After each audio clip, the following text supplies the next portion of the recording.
Supreme court ने पाकिस्तान तहरीक इंसाफ को मखसूस नशिस्तें देने का फैसला कलअदम करार दे दिया। Noon League, Pakistan People's Party, JUI समेत दीगर जमातों को मखसूस नशिस्तें मिल गई हैं।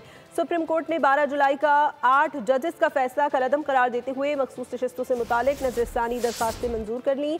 सुप्रीम कोर्ट ने 7 और 5 के तनासुब से मुख्तसर फैसला सुनाया। तहरीक इंसाफ मखसूस नशिस्तों से महरूम।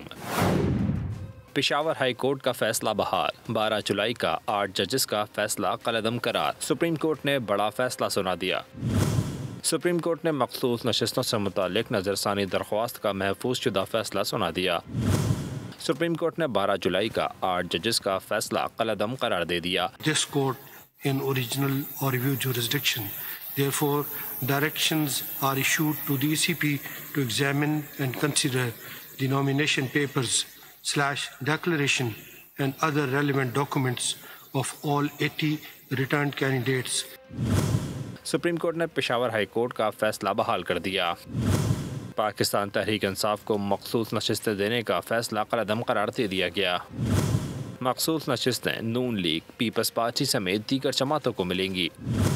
सुप्रीम कोर्ट ने 7 और 5 के तनासुब से मुख्तसर फैसला सुनाया। जस्टिस जमाल मंदोखिल ने 39 नशिस्तों की हद तक अपनी राय बरकरार रखी। जस्टिस मोहम्मद अली और जस्टिस हसन असर ने मशरूत नजरसानी दरख्वास्तें मंजूर की। सुप्रीम कोर्ट ने फैसले में लिखा कि 80 नशिस्तों की हद तक मामला इलेक्शन कमीशन को भिजवाते हैं।